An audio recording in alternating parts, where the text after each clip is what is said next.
So what was wrong with that debate on CNN? Everything. First, they're talking about whether the drinking age should be 18 or 21, as if the government had any right to impose any drinking age. Clearly, the government has no such authority.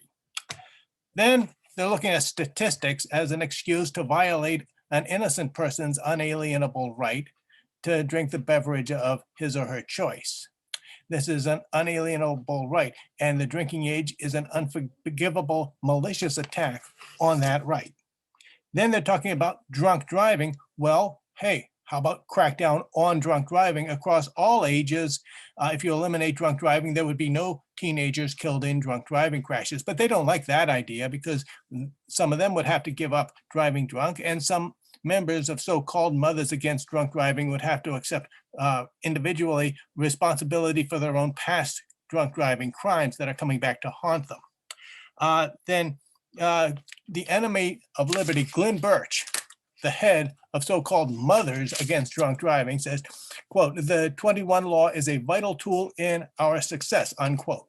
No, it isn't. You can eliminate drunk driving across all ages without violating the unalienable rights of innocent persons who are younger than 21. Then he mentions, quote, "The public supports the 21 law," unquote. Well, what do you expect? You want them to impose an unforgivable hate crime against innocent persons, or impose tougher drunk driving measures that would also apply to themselves? Uh, you know, they're talking about democracy here. I mean, hey, gang rape is a democracy. 5 persons say yes, 1 person says no, the majority rules. They elect one of themselves to be the, quote, sheriff, unquote, to handcuff the victim. One vote is useless, and so is campaigning to a bunch of no good potholes who don't give a fire truck about your unalienable rights. And then they say the 21 law works. Well, that's not an excuse.